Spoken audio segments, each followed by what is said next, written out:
think if Canelo was using the jab effectively, hard, the guy wouldn't have been able to come in because the guy was coming in because he wasn't worried about Canelo's jab. So he got more aggressive and he got brave. If he's not jabbing, he has no defense. I really don't care how big Crawford is. If I'm Canelo, I feel disrespected. You know, coming up 2 weight classes, you haven't fought at 68. We don't know how your body's going to react. He's got the heart, he's got the speed, the skills, and he's going to go out there. I was thinking he put up a good first 6 rounds, but then Canelo will start picking it up. But now I think Crawford will go for Crawford will get. I'm picking Crawford to win now. Mike Tyson has voiced serious concern about Canelo's future, saying that a defeat to Terence Crawford could hurt his career. He noted that in past fights Canelo rarely relied on his jab, which gave his opponents chances to grow confident and close the distance. Tyson stressed that this time Canelo needs to sharpen his jab, use it with accuracy, and stay consistent so he can control the fight and stop Crawford from building momentum. For the jab, the guy's going to walk right in on him, like he did. Next fight, use your jab, different fight. So he was really basic, you know. Teddy Atlas points out that Canelo Alvarez has taken on a long list of elite opponents across different weight classes, giving him one of the strongest records in boxing. In comparison, Terence Crawford has not faced as many big-name fighters as fans usually expect from someone of his level. Still, Atlas emphasizes that greatness is not only about how many stars you fight, but about the skill and adaptability you show in the ring. He believes Crawford's sharp timing, smart angles, and control of distance can help him deal with Canelo's size and strength. According to Atlas, Crawford's calm mindset and ability to adjust during a fight could be the key to beating an experienced and dangerous champion like Alvarez. Maybe he's a little overrated. Terence Crawford versus Canelo Alvarez at 168 pounds. Canelo's really good. Really good. But I think Crawford is special. I know he hasn't fought the resume everyone wants, but you have that or you don't have that ingredient. I think he has it. Canelo's really good. He's tremendous. But could he be a tiny bit overrated? The greatness is within Crawford. It's in his desire, it's in his mind, it's in his makeup, where he came from. I know he's moving up in weight class, can he carry it? You know, but those intangibles, I believe that he has them. For Canelo Alvarez, this fight is about more than just the result. Terence Crawford is moving up 2 weight divisions, which makes the matchup unusual, but also puts extra pressure on Canelo. If he loses, it would fuel criticism that he could not handle a smaller fighter, even with his advantages in size, power, and experience. A setback like that would raise doubts about his place in the sport and could hurt his reputation as one of the top pound-for-pound fighters of his time. That is why the risk for Canelo is high before the opening bell even sounds. I really don't care how big Crawford is. If I'm Canelo, I feel disrespected. You know, coming up 2 weight classes, you haven't fought at 68. We don't know how your body's going to react, and you just think, you know, you just going to come up and beat me. We seen it with Charlo, his videos, how he was looking, you know, moving around the ring, and everybody thought, you know, that might work, and we saw what happened come fight night. Crawford is a skillful guy, but like, who has he really beaten? Spence. After Spence, you know, now all of a sudden he can jump up 2 weight classes and beat Canelo. I don't see it. If I'm Canelo, I would have to make a statement with Crawford. Canelo cannot lose this fight. He shouldn't lose this fight. David Benavidez speaks with certainty when talking about Terence Crawford's place among the best. He sees Crawford as a boxer whose technical skill and mental focus stand above most fighters today. Benavidez highlights Crawford's smooth ability to switch stances, stay calm under pressure, and control the rhythm of a fight no matter who is in front of him. He believes this mix of composure and sharp technique makes Crawford one of the hardest challenges in boxing. For Benavidez, Crawford's biggest advantage is not only his physical tools, but also his fight IQ, which helps him break down even the most experienced opponents round by round. Terence Crawford, does he have an opportunity to beat Canelo? I think if anybody has a chance to beat Canelo, I think it's Terence Crawford. His IQ is on another level. He's a great fighter and he's strong. It's just that it's a lot of weight. I wouldn't be surprised if Terence Crawford wins. Wouldn't be surprised if he loses. Terence Crawford, when he went up against the best opposition, like Earl Spence, he showed what level he's on, what type of dog he is. I don't know. You really have to let these fights play out to see what happens. He might get hurt. That might activate him to come back strong. Could you still make 68? I don't want to make 68. No, I know you don't. Terence wins 68. Yeah, well, if that's, yeah, I can make 168. Jeff Mayweather praises the high level of technical skill that has defined Terence Crawford's career, noting his sharp ability to read opponents and adjust his strategy with accuracy. He gives Crawford the edge in pure boxing ability, but also reminds everyone not to ignore Canelo Alvarez's power and experience. Canelo has shown many times that one perfectly placed punch can change a fight, and he has proven himself in high-pressure battles against top names in the sport. Jeff cautions that overlooking Canelo's ability to adapt and take advantage of openings would be a major mistake for Crawford or any opponent who faces him. It's kind of tough, but if anybody can do it, I think it would be Terence Crawford. I mean, skill-wise, I give him, I think he's a better fighter than Canelo, but Canelo is also a great fighter but he owns that weight class that he's in. So I would just say that I think that Crawford has to fight almost a perfect fight to win. Max Kellerman breaks down the fight by stressing the importance of the jab. He explains that Terence Crawford's jab is one of the sharpest and most accurate in boxing today, allowing him to control distance setup combinations and throw opponents off rhythm. This tool has been a major part of Crawford's success.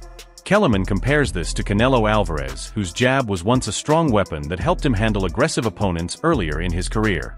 Recently, though, Canelo's jab has become less consistent and less used, which could make him vulnerable against Crawford's disciplined and steady lead hand. Give you a list of attributes and then tell me who do you feel is best in that attribute. First attribute, best jab. Crawford. Best defense. Crawford. Nowadays, Crawford.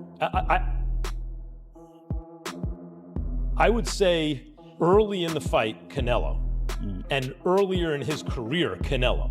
But he hasn't been that kind of fighter in recent years.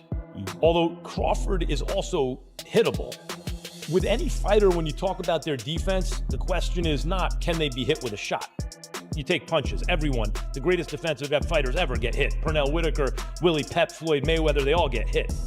The question is, can you hit them with combinations? And both guys are hard to hit. With the two-piece, hard to hit. So who has the best footwork out of the two? In terms of cutting off the ring, last fight notwithstanding, Canelo has gotten much better at cutting off the ring. Gary Anchuan Russell highlights the cultural and stylistic contrast in this matchup. He explains that Canelo Alvarez represents the classic Mexican style built on steady pressure hard body shots and sharp counterpunches. On the other hand, he says Terence Crawford showcases the rhythm, fluid movement, and defensive awareness often linked to African-American boxing styles. Russell believes this clash of approaches makes the fight especially interesting, as both men will try to set the pace while taking away the other's best weapons. Canelo, he has mastered his style. Now, typically, Latinos, they got their own style versus melanated black people. Having like more rhythm, more flashiness and panache to their stuff, more swag. Yeah. We just fight different than other ethnicities. If you want to throw Amir Khan in there, his ethnicity, he was in and out. Yeah, that's the European kind of style. Textbook, you know, but that was his style. Canelo got his style and he mastered it. Terence Crawford cannot take nothing away from him. He's like freakishly good, you know, he go both sides, southpaw, orthodox, you know, and I feel like he adapt well. But it don't take much to get hit, especially these little 8-ounce gloves. He cannot slip up. He cannot slip up. He gonna have to stay set from bing to bing from round 1 to 12, and he better be in shape. I'm talking about like not 12-round shape, I'm talking about like 16-round shape. Trainer Robert Garcia has openly shown his support for Terence Crawford in this major fight. He praises Crawford's disciplined, strong work ethic and commitment to perfecting the basics of boxing. Garcia believes Crawford's success on the biggest stage is good for the sport because it highlights the importance of skill and ring intelligence. Although he respects Canelo Alvarez and everything he has achieved, Garcia personally hopes to see Crawford come out on top. You know, I love Crawford. He knows that. I've seen him. I've talked to him many times, and I wish him the best. I'm actually very happy for him and Bomac for everything they've done and the big fight that they're getting. You know, in this sport, making it to those fights and making it to those paydays, you got to be happy for anybody that makes it there. So Bomac knows, Crawford knows. now I'm actually, after Canelo's performance, I'm actually leaning towards Crawford to win this fight. Why is that? What changed? Because I know Crawford's, he's got the heart, he's got the speed, the skills, and he's gonna go out there. I was thinking he put up a good first 6 rounds, but then Canelo will start picking it up. But now I think Crawford will go for I'm picking Crawford to win now. Omari Jones sees Terence Crawford's preparation for this fight as a perfect example of professionalism. Instead of adding weight too fast and risking his speed and stamina, Crawford has built up carefully with a focused plan of nutrition and conditioning. This approach helps him maintain the quickness that defines his style while gaining the strength needed to handle a naturally bigger opponent like Canelo. Jones believes this smart preparation gives Crawford the best chance to win, while reducing the usual drawbacks of moving up in weight. Like, me personally meeting Crawford several times, it's like, the man is just so competitive. It's like, I don't even have to say nothing to him. He'll just like, man, when we sparring, it's like his competitiveness is always gonna put him over the edge, and then he just has that, like, I'm not gonna let you bully me, or, you know, his skill set. And it, you know, I know they talk about Charlo when Charlo moved up, but I feel like it may be a little bit different for Canelo this time around, because Crawford took the moving up in weight classes serious. He did the dieting, he did the training. So I feel like when you put in work like that, you know, it's a win-win. So you don't think Crawford, you know, gaining that weight, because I saw him, he's pretty big. You don't think that's going to be a disadvantage for him in this fight? No, it looked like he put it on the right way. You know, the nutrition, the you know, like I said, the training. You know, Crawford, he trains hard. So I feel like, I know they say he probably went up to like 185, so he has to lose that weight. But I think if he did it the right way, which I know he did, he'll be successful in September. And I know, like we discussed earlier, you know, we talked with your pro debut, and now you're 3-0. Your last fight, July 19th against Blanco, and it was actually your 3rd win by knockout. Yes. I'm super proud of you. How are you feeling about your pro career so far? I'm feeling great about my pro career. I definitely feel like it's off to a great start. Paulie Malignaggi adds that Terence Crawford has struck the right balance in his physical preparation. He points out that Crawford has built enough muscle to deal with Canelo's power while keeping the speed that lets him counter effectively and avoid pressure. Malignaggi credits this to Crawford's disciplined camp and careful focus on everything from diet to sparring. He believes this level of preparation could play a major role in whether Crawford can successfully impose his style on Canelo. I mean, well, Roy Jones is Roy Jones, but also Terence Crawford is Terence Crawford. But John Ruiz is not Canelo Alvarez. So that's another aspect of that comparison. And yes, you know, to exactly what the champ said, exactly what Abel Sanchez said, you know, you're going to put on weight, you're going to be a different fighter. And I can say this even as a fighter as myself, as I've gotten heavier in my retirement, I try and move around the gym, it just feels different. And even when you start camp, you feel different in the beginning than you do at the end. But listen, we're still 4 or 5 weeks away. I don't know exactly what Terence is weighing right now. And even if he does say what he weighs, man, he's gone out there and said he's weighed, you know, all types of crazy numbers just to get people to get media to respond. So it's really not really going to know until the fight and we see these guys next to each other. He might look bigger right now, but he might not be that heavy. He might still be in the range that these guys are targeting for the fight. Stephen Breadman Edwards highlights Terence Crawford's movement as the key to his success. He explains that Crawford controls distance so well that opponents are pushed into awkward spots where they miss and become open to counters. Along with his top-level conditioning, this lets Crawford keep a fast pace through all 12 rounds without fading. Edwards believes this movement will be vital in stopping Canelo's pressure and keeping him from cutting off the ring. He also notes that Crawford's strong mindset allows him to stay calm even when facing heavy offense. Slips, he's really good. But Crawford is just so clutch. His conditioning is so good. They're going to be about similar heights. Crawford's a little taller. He's longer. And I think that Crawford's adjustments in fights are so underrated. He is a master adjuster. He finds something in every fight and just goes with it. That last fight, people talk about he struggled. You know what he found that last fight? A simple jab. He just started beating the guy up with a jab.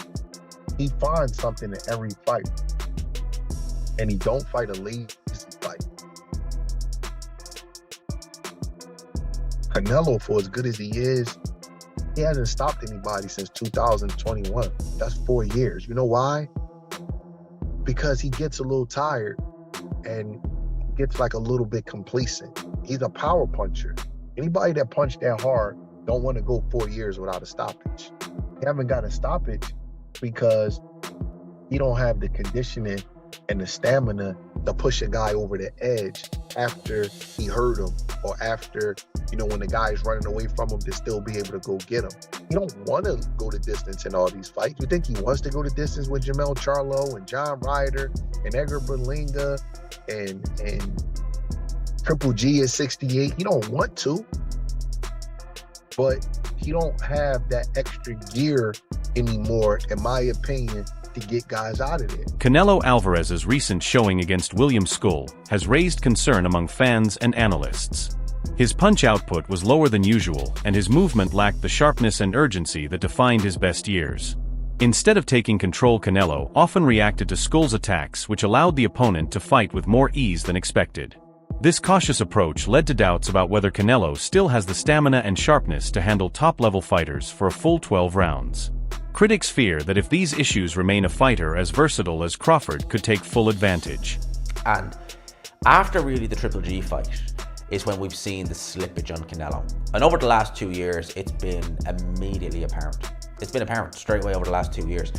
Canelo's feet have always been slow. He's always been very slow-footed. So when people are saying, oh, it looks like his legs are slowing down, yeah, they are. They've never been quick, but now they're even slower, which is a problem. And Jim Lampley on commentary on Friday night show was saying that one of Canelo's biggest strengths is his legs. It generates power and it helps with his punch resistance. Well, those legs are sliding and that power is diminishing.